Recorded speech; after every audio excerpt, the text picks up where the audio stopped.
Right, and we still got people coming in. So again, a warm welcome. This is the book launch for adult learning, and we're going to go ahead and get started.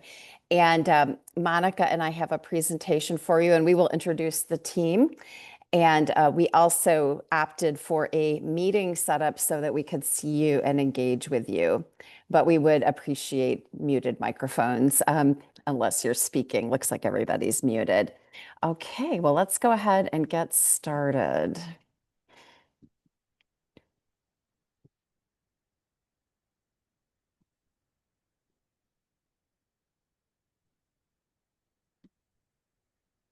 All right, so we are here today for the book launch, and it's for adult learning. I have a copy of it right here as well, and we're really thrilled to welcome you here and launch the book today. And today is the first day that the book is available, so we are thrilled that you're here. Monica Fedeli and I will be leading off, and then we also have our colleagues, Umbi Sim and Marika Ligatonio, who we will introduce momentarily. And here's our agenda. We've planned for about an hour today. And basically, we're going to do some introductory activities, and then we'll take you on a very brief tour of the book. And we'll talk about changes from the first edition, and then we will welcome your questions and comments at the end. We also have a discount code to share with you toward the end. And feel free to put questions in the chat. We've got people monitoring the chat, and we will do our best to answer your questions. We also expect to involve you, since that would be poor adult education practice to not do that. So to get us started, we are here to discuss the adult learner theory and practice, and this is the second edition. And the purpose of the book really is to offer a very practical and theoretically grounded approach to understanding and applying adult learning theory. And we hope we've been successful. And so we are going to move with some introductions, and we're going to start with introductions of our team, and then we will invite you in a brief activity to introduce yourself in the chat. And I see some of you have already done that, so we really appreciate that. So first of all, I'm Dr. Laura Bierema, and I'm a professor at the University of Georgia. And my program is Adult Learning, Leadership, and Organization Development. And this photo here is Monica and me in Rome in 2018, where I was wrapping up a Fulbright. And then Monica came to the US as a Fulbright scholar as well. Unfortunately, it was in 2020, so the pandemic derailed many of our plans, but I do want to acknowledge the importance of the Fulbright, I think, in our scholarship and opportunities to collaborate globally. And Monica, I'll let you introduce yourself. Yeah, so welcome to all of you. I'm really very happy to see you here, and I hope we will really enjoy during this presentation. So my name is I'm Monica Fedeli. I'm professor at University of Padova. I guess that you all know where Padova is. In any case, it's very close to Venice, northeast of Italy, in a very nice region. And I was, as Laura already told, Fulbright scholar in 2020 at University of Georgia. But we started our collaboration before, and we were really very active and working together. So I'm really, I think really that the field, but also the topics that we studied, that we study, give us the possibility and also the opportunity to meet and work together. And this make me really very, very happy. So thank you. Thank you so much, Monica. All right, let's move on to a couple other acknowledgments. So Dr. Sharon Merriam was the first author of the first edition, and Sharon is also our collaborator on this project. Sharon is happily retired in Florida, so she's not joining us today, but I really wanted to acknowledge her as an important mentor to me and to so many. And she became my dissertation supervisor many years ago, and even though many students warned me that she was intimidating and would give you really hard feedback about your writing, that immediately made me want to become her student. And I will share that she gave me some wonderful writing advice many years ago that has never left my mind. And she told me, we were writing the first edition of this book, and she said, Laura, your writing is just not, really compelling. And she said, you must have a conversation with the reader. And, to really think about writing in that way as I'm having a conversation with the reader was a transformational bit of feedback. So I offer that to you as really great words from the Dr. Sharon Merriam. All right. So we also want to introduce our colleagues, Marika and Unbi. And I will start with Unbi and then turn things back to Monica to introduce Marika. So Unbi Sim, Dr. Unbi Sim, became my PhD student several years ago, and we forged a really wonderful collaborative relationship and have done a significant amount of publishing together. And Unbi recently became a professor at the Idaho State University, and she's a rising star in critical human resource development. But Unbi and Marika both provided countless hours of help doing research and editing the book. And it wouldn't be here today without them. And I'm just so grateful. And Unbi, if you could take a minute and introduce yourself. Yeah, hello everyone. This is MB. I was advisee of Dr. Rob Bierema and proud alumni of the Boise, University of Georgia, and now I'm an assistant professor at Boise State University, not Idaho State University. So yeah, it was a very honor to be invited to this project as a kind of the copy editor. So I learned so much, and I also learned very much through the mentorship of Dr. Rob Bierema, and happy to be here. Yeah. Thanks so much. And Monica, tell us a little bit about Marika before she introduces herself. So first of all, thank you to Marika for all the work that she has done for this project, and also for the opportunity for us to work together. It was really very interesting. So Marika is PhD doctoral researcher and and e-tutor, but she's also teaching at University of Padua, and she's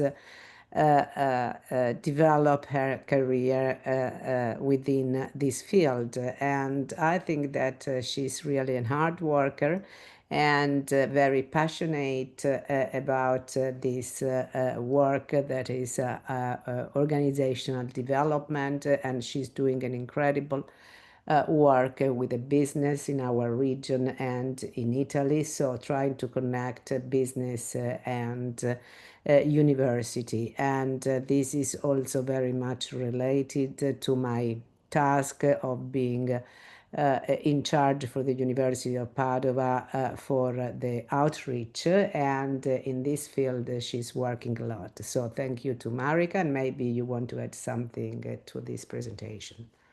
Thank you very much for your kind words. Thank you, Monica, and thank you, Laura. It has been really a pleasure for me to work with you and to learn how to write a book, how to copy edit a book. It was my first experience, and it was very funny. I will only add, yes, you already said everything about me. I'm postdoctoral research fellow and a lecturer at the University of Padua, and I'm also part of the team of professional master in organizational coaching, leadership, and lifelong learning at University of Padua. And welcome, everybody. Thank you so much. And again, we wouldn't have written the book without the wonderful work and insights of Marika and Unbi.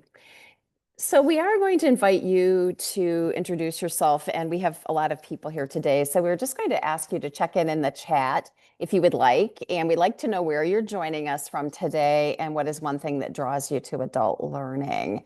And so while you go ahead and do that, and we appreciate other people offering some messages, I'm joining you from Michigan, where I am from, and I am in northern Michigan, where we have a lot of Canadian smoke in the air at the moment, but it's beautiful. And of course, the thing that draws me to adult learning, I think, is its power to create transformation for individuals, groups, and systems. And so that's always been a fascination to me. So, we'll give you a chance to just introduce yourself in the chat, and we'll glance at those, and we're going to keep going. But we really want to welcome you, and are so thrilled that you are joining us today. All right, thanks, Hoda, Deborah, and Jennifer for getting it started.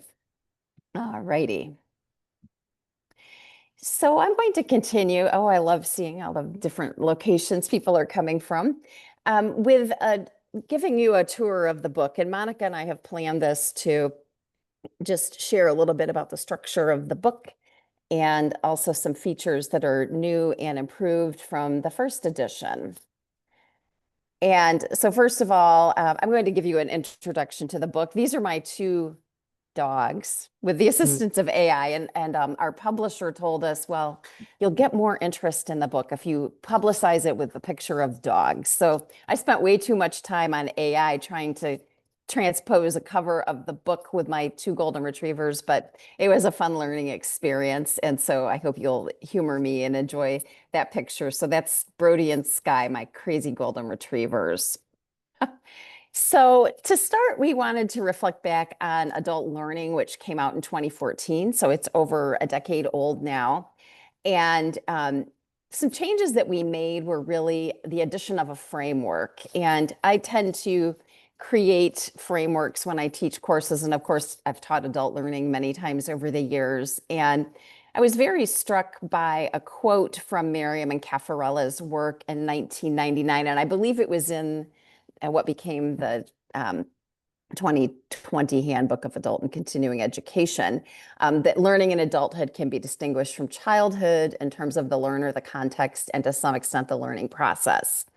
And that began to frame how I thought about adult learning, and it's also kind of a convenient ordering to teach it.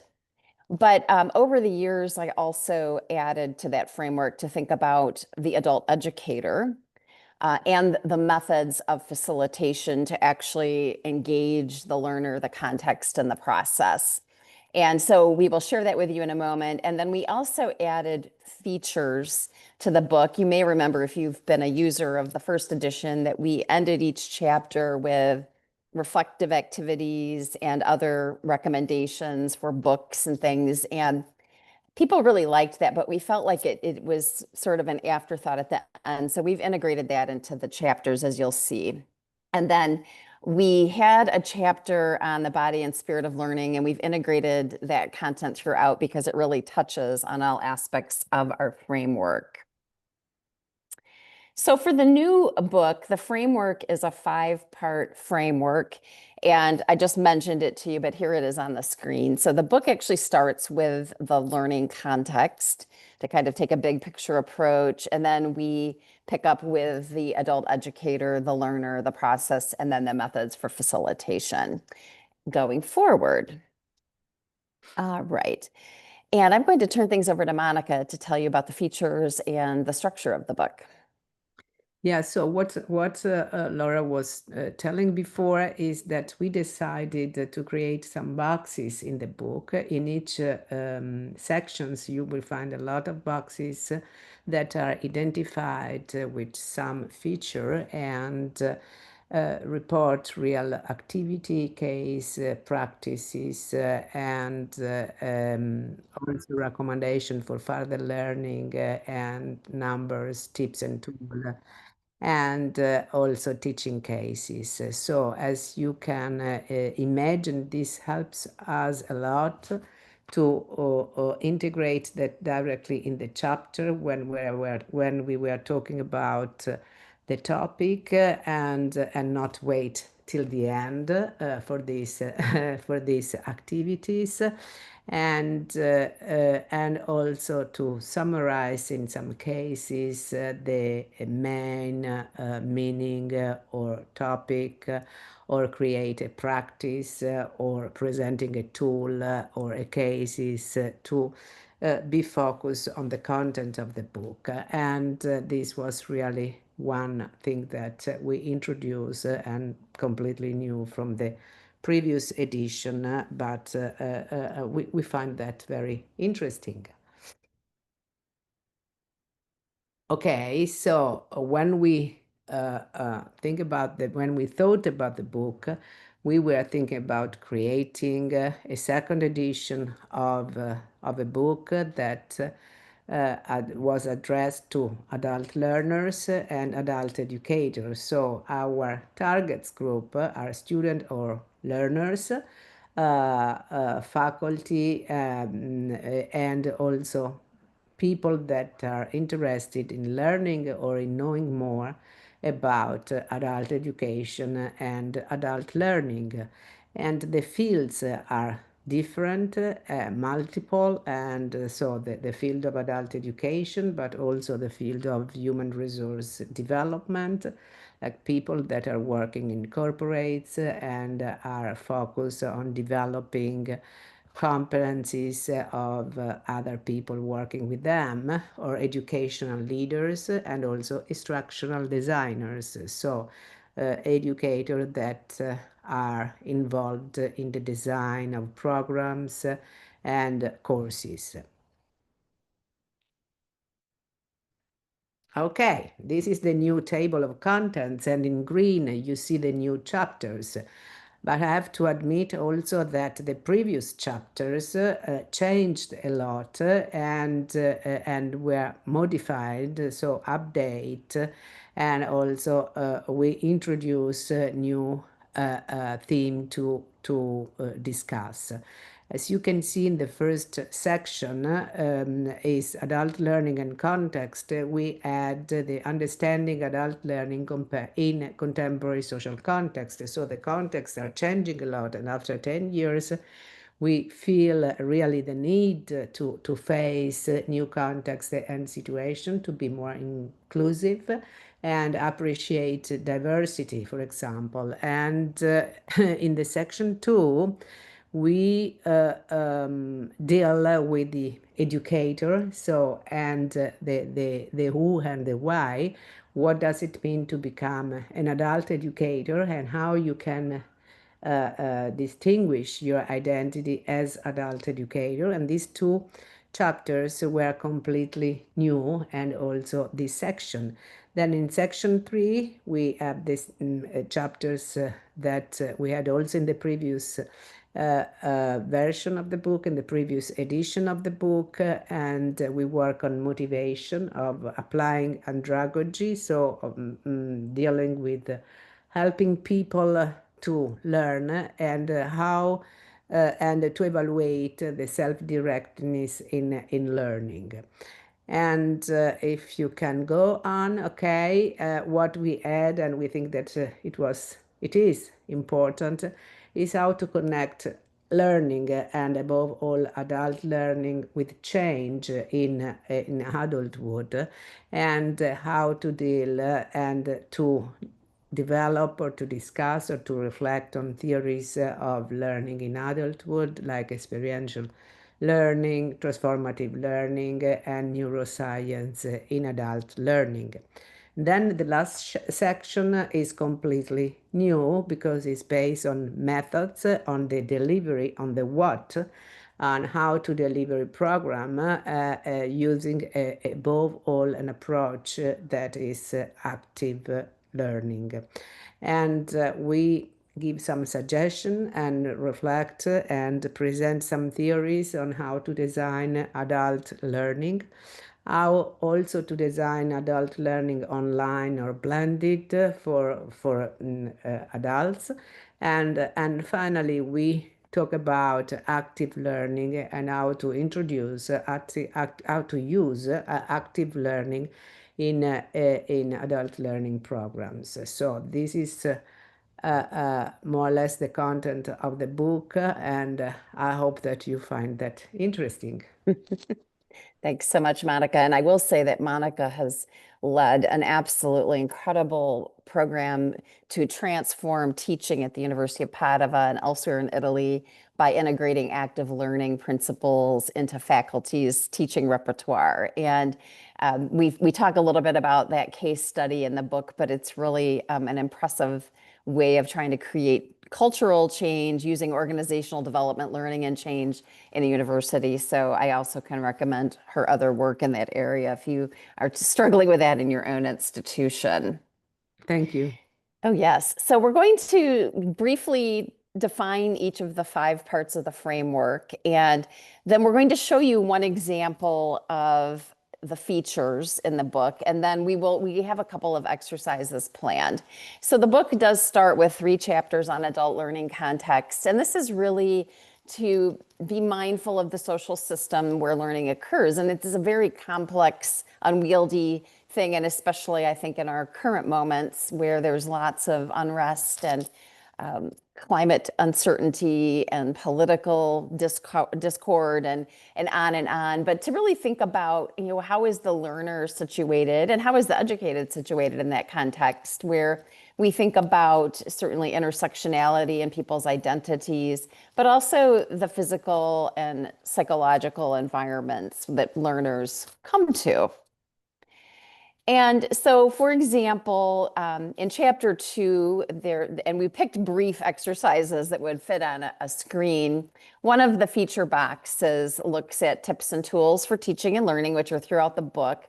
And it's an activity that adult learners can do on their own, or if you are an adult educator, you can assign it as an activity for learning. And this one asks learners or educators to assess their local community by considering demographic shifts and what kind of information about the population can they find and what might that imply for learning and development. And how do changing demographics affect adults' capacity to learn, and how it might be shifting. So that's just one example of an exercise. We're going to go on though, and the next one we actually will do an activity around. So the next one is the adult educator, and these wonderful people are my amazing colleagues at the University of Georgia. So I couldn't think of a more fitting slide than to recognize all of these great adult educators. And this is a new section of the book. And, over the years, I've always been a little bit puzzled why we don't spend more time thinking about the development and learning of adult educators. Now, I know, for instance, as part of Triple ACE and CPAE, that focuses on faculty development. But the books and articles on it are not as extensive, for instance, as they are on the adult learner. And yet, when you think about the role that we all play, if you are an adult educator, to be mindful of how do we learn it and how do we stay at the top of our trade. And so this is really looking at the people who serve in adult learning roles. And this is also a very wide tent, so to speak, because there's so many. There are people who do adult learning who don't consider themselves adult educators and vice versa throughout the globe. And then how do we ensure that we're engaged in reflective practice and ongoing questioning and learning about our own teaching and facilitation of learning? So for this is an activity that's in chapter 4, which is on pursuing a career in the adult education field. And this is a reflective activity. And this comes from Jerry Apps's wonderful book, Teaching from the Heart, which I'm a big fan of. And this is a teaching beliefs and values exercise that comes from the book. And so we are actually going to spend some time doing this. We have a little time. So as an adult educator, I invite you right now to reflect on your practice and complete the first sentence. When I teach, and how might you fill that out? So for instance, I think when I teach, I try to help the learners connect the content with what's going on in their lives. And I try to bring a broad synthesis of information, for example. And so take a moment and just write down a few thoughts of what do you do when you teach?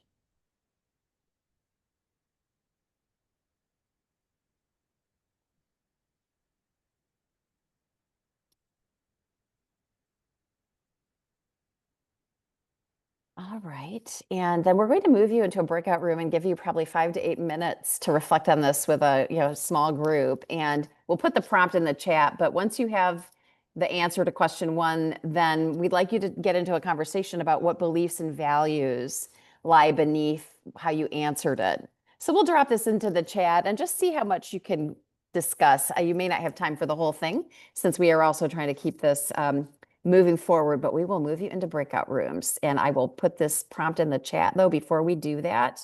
So let me unshare my screen briefly and take care of that. Oops.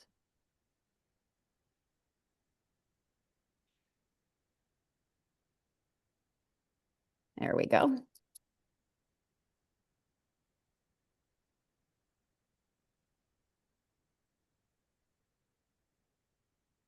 Okay, the prompt is in the chat, so that will follow you to the breakout room.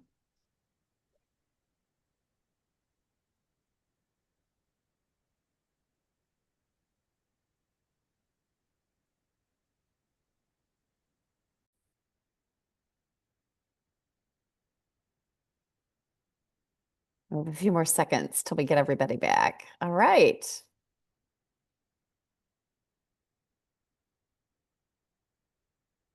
Welcome back from your breakout. Hopefully you made a new friend or two today. And we do have a couple of minutes if anybody has any insights or thoughts they want to share either in the chat or out loud. So, and we're happy to hear your thoughts on how you might use the activity or what you learned, anything. And I know that, you know, for the people I know here, I know this is not a shy group. So what came up?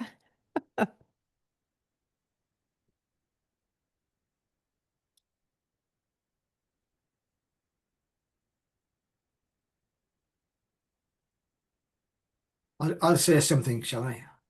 Thank you. Okay, so I took the question to be at a more basic level. So my immediate answer to the question was I pose questions and I listen. I love that. That's what I do when I teach. Lovely to see you, Jim, by the way. And you know, And I see Carol said the sense of responsibility we feel toward our learners, you know, that is a huge, huge privilege, I think. So I love that. And the importance of active learning, amen to that. And making good connections. Yes, I see Tony was connected with my colleague Aliki. Good trouble there. Inclusivity and engagement. Yes. Oh, yes. And connecting to learners and learning. That's wonderful. Will be appreciated. All right, so we have a couple more things to share about the next 3 parts of the book structure. Oh, and Jenny, great to see you. The importance of support and challenge. And Deborah, hello. Importance of acknowledging that adult learners come with experience. So important. You know, no faster way to shut down adult learners than to not respect their experience. Because that's the richest resource for learning is, you know, I don't remember who said that, but that is definitely a truism. Fantastic. Well, Monica is going to next lead you through the next sections of the book, Monica and I will. And so I will return to the presentation. And Monica is going to pick up with the who, which is the adult learner. Alrighty, so one moment. Yeah. So we all know that one of the most important things is to motivate or create motivation and involvement for learners and for students. And this is really very important. We often talk about extrinsic and intrinsic motivation and how it can generate more involvement in the learning process, so in higher education, in the workplace, in family, community, in different contexts. And to understand it better, we we pick one of the boxes, one of the activity for reflection, and this is what we want to share with you, even if it was really just one of the 10 or 12 activities that you have in the chapter.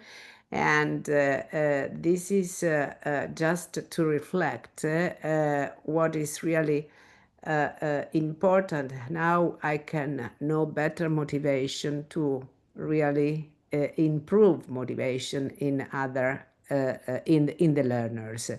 And so the three questions that or point that we highlight is the first is relating to the educator or to the person that is doing some work to better understand how or what he think about his best work. So that means how he was feeling when he was thinking about this work, and relating to the task, to the time. So when he has done that, or he or she has done that, and how you do it. So in using technique or methods that can encourage this kind of motivation, and also how much autonomy, independence you can feel or you can demonstrate in your learning and teaching, and if it is enough according to you, or there is a way to improve this kind of autonomy. And the second point, as you can see, is how you can put the emphasis on extrinsic rewards, and how you can encourage or generate intrinsic motivation. This balance is really very important, and we all know that intrinsic motivation is relating to ourself. So normally it is more powerful in terms of involvement, and so it's important really to be aware and to understand how I can increase this intrinsic motivation together with extrinsic. And so going a little deeper, we invite you to think about your motivation and write a list of issues that really motivate you, and how in 1 week, for example, and how many of these of those hours you devoted to these things, and how you can make it better, how you can improve and understand better your motivation. So this is just an exercise that can help to reflect on that and to bring maybe better learning in your context. Thank you, Monica. And then the adult learning process, which, by the way, the numbers at the top are the page in the book that corresponds with the section. And the process really, I think of how do adults learn? What goes on in their hearts, their heads, their bodies, their souls when they're engaged in learning. And as we mentioned, we added a chapter on learning and change, and really making that connection about the mutual reinforcing nature of adult learning and change. And then there's chapters on experiencing learning in adulthood and learning for transformation. And then connecting neuroscience and adult learning is the last chapter in this section. And I have to say, the neurosection, I wound up writing that chapter, and the neuroscience, and oh my gosh, what we know about the brain has changed so much in a decade. And I had a lot of fun because there are a lot of myths about learning in the brain. So the chapter actually starts with debunking a lot of myths about learning that actually make it harder for us to facilitate learning.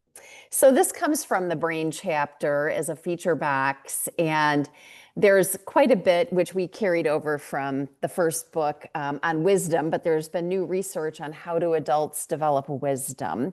And I always remember Sharon Merriam saying that wisdom is sort of like the hallmark of adult learning, that it's that ability to use your knowledge to make decisions and judgments in really responsible ways.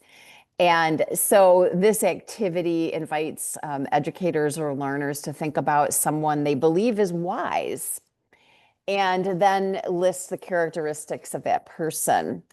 And this really allows you, either in a classroom or independently, to kind of reflect on what is wisdom and what is the relationship between wisdom and aging, for example. Even though wisdom is not necessarily associated with age, people often, because of a lifetime of experience, gain wisdom as they get older.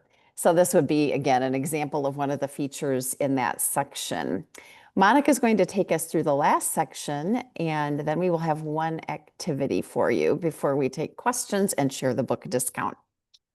So we add this new section of the book that is really focused on facilitation, delivery, and on programs and how to organize programs, because we think that this was a great opportunity for us and to connect the theoretical background with action and practices. And this was at least what we tried to do. And one of the efforts that Laura and I always are doing also when we are teaching is really to use this active learning approach. And we started some years ago, as Laura told, with this program at University of Padua 10 years ago.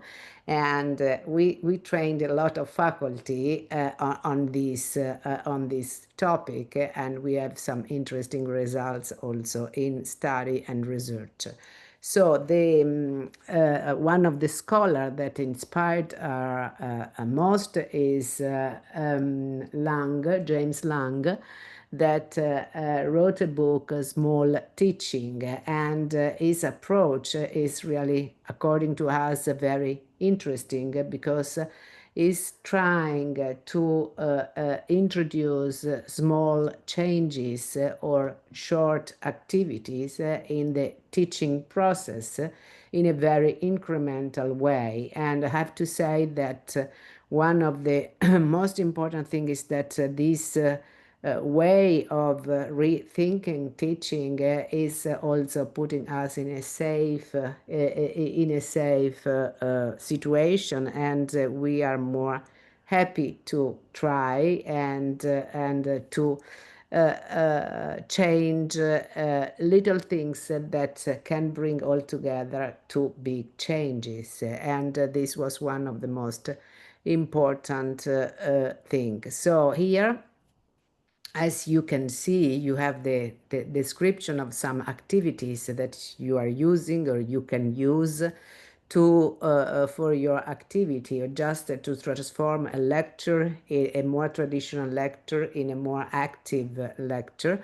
And we have some interesting results also in the different areas or disciplines, how people are more involved and happy to change of other people from other disciplines. And this is really very important. And these small changes, you have here 4 examples of that. One is the incorporate this retrieval practice in your teaching to reinforce, to retain the information. Or, for example, to use prediction, so encouraging students to answer to some question relating to the aim or to the object, to involve there more and to generate more critical reflection or connect prior knowledge. So in some way, how you can connect the knowledge, the prior knowledge or experience to the issue that you are dealing with. And finally is tap into motivation and emotions. So how to create a genuine enthusiasm for the topic, also showing empathy towards students. So these are just examples that you can start to use and or force yourself to use to create a more interactive classroom or teaching. Thank you, Monica. Yeah.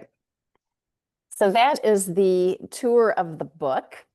And I think that we are running up a little bit on time. So rather than a breakout again, we're just going to open up these questions for discussion. And Unbi and Marika are going to moderate the chat and also the questions, just to make sure we don't miss anybody. And I will put these prompts in the chat and take down the screen. And then we'll wrap up with sharing the book discount. But right now, we invite you to share your thoughts on how you might use the book and what questions do you have for us. So I will let Unbi and Marika take it away. And you're welcome to put your questions or comments in the chat or speak out loud. So thank you so much.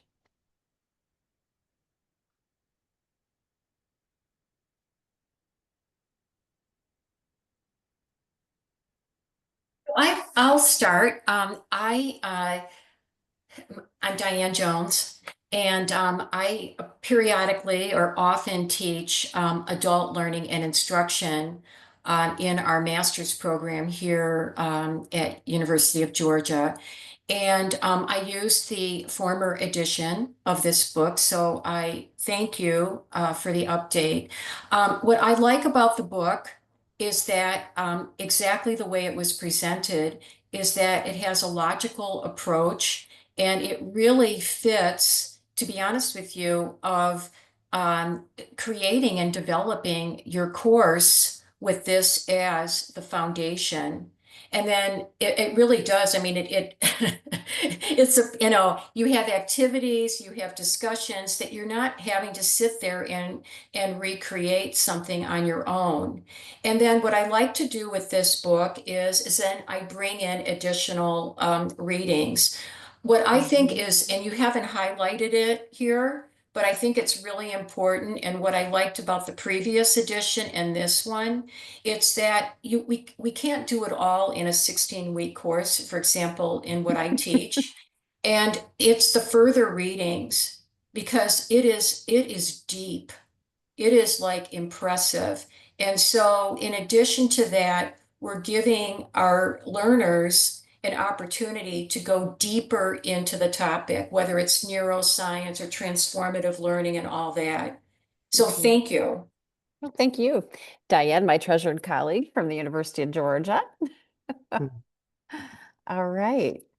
Yeah, and I just found that Dr. Jongan Che just have a question.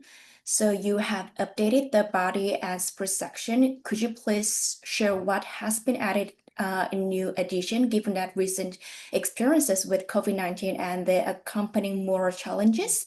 I'm especially interested in introducing this part to students and learners.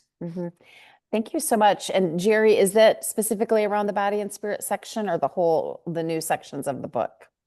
Possibly maybe you can give a more focus on the body and spirit part because that is related with the moral challenges nowadays. Yeah. And there was a chapter on the body and spirit, and I think we felt because it talks about really across our framework, we integrated exercises related to it as well as updated research on, for example, there's a little segment which my friend Deborah will appreciate on pilgrimage, transformative learning and pilgrimage that Libby Tesdell has written quite extensively about. So we added that. I don't know, we certainly have referenced the COVID-19 pandemic multiple times, and especially talking about how we used that as an example of showing how adults learn or how they can learn more effectively in times of ambiguity and uncertainty. And certainly my colleague Aliki Nikolaidis does research on this. And we also included her new model of generative knowing as ways that adults learn. And she can say it better than I can, but in this very messy, complicated, shifting environment, how do we equip adult learners to face environmental challenges, political challenges, economic challenges, and life being complicated? So I think that is throughout the book. So I hope that answers. Thank you so much. Yeah.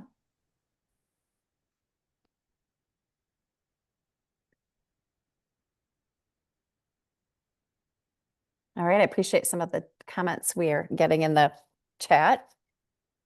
Other questions?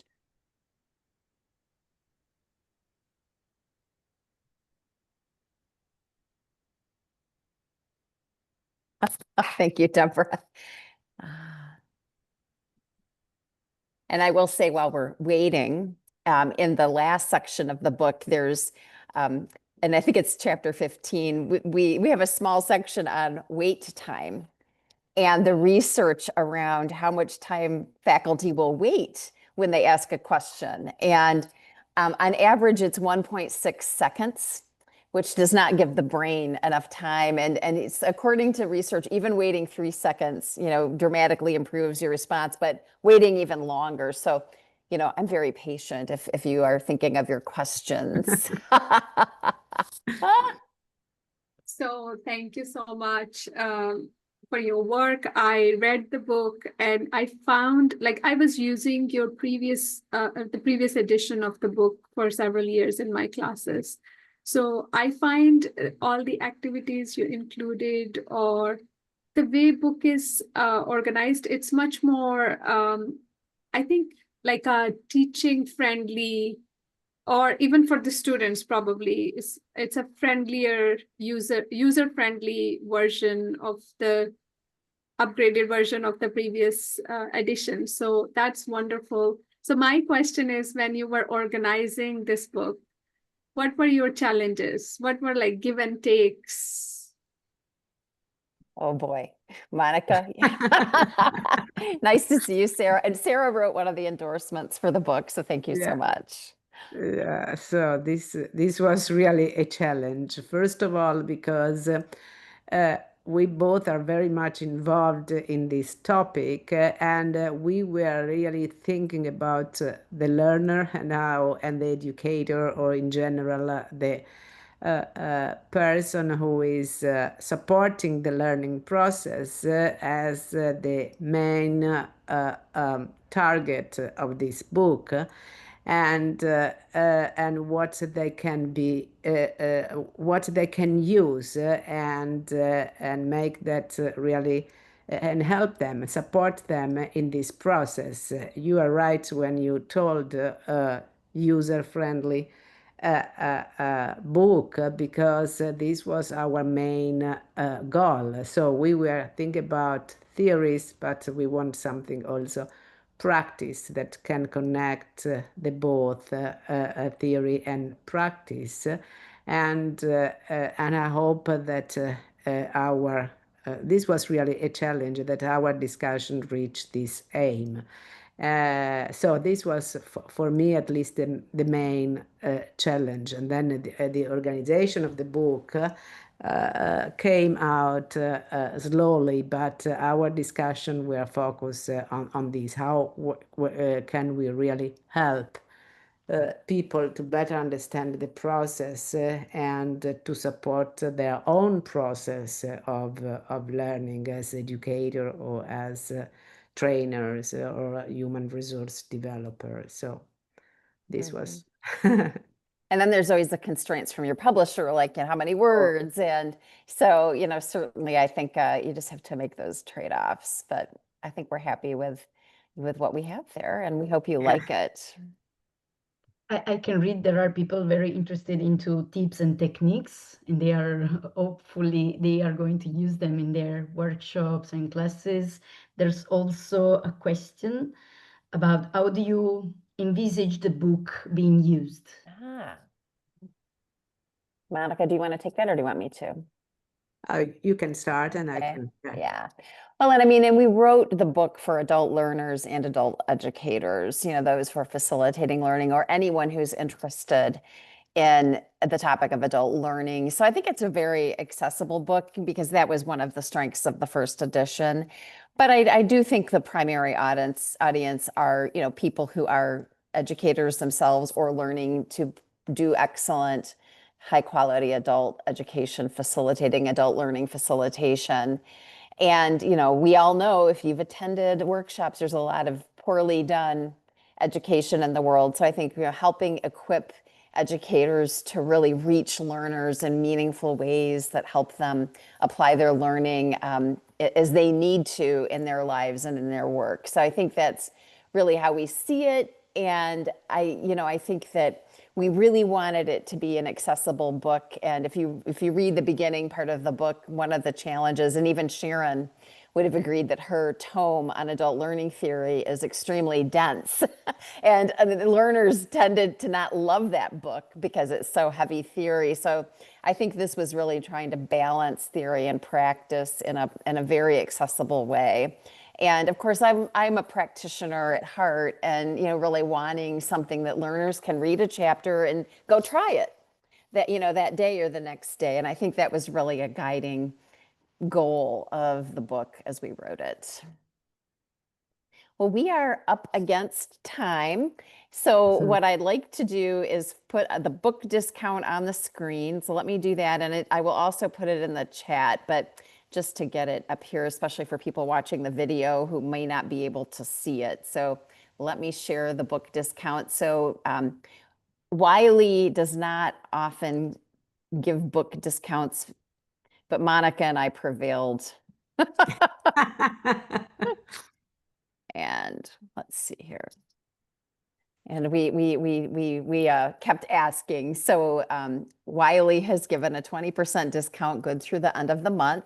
And I would also like to mention the book is available in certainly hardback, and it is also an ebook. And I don't know if the audio version is available yet, but the book has been selected to become an audiobook as well. So we're excited about that. And you can go directly to the Wiley website to get the discount, and you just use the code AL2ED when you're checking out, and that will give you a 20% discount. So we hope you will do that. We invite you, if you'd like to write a review of the book, we would love that, either for a scholarly journal or wherever you've bought your book. That those also help sell books according to our publisher.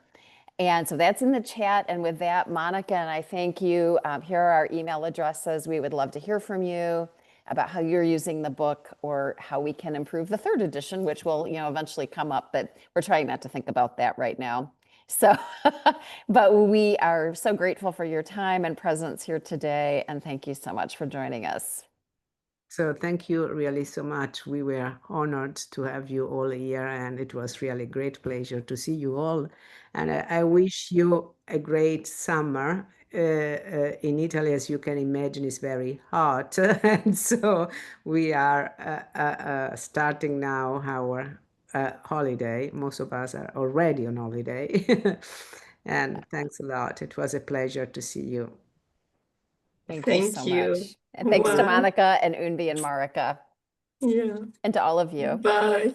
Bye-bye. Thank you. Bye. Bye. Bye. Bye.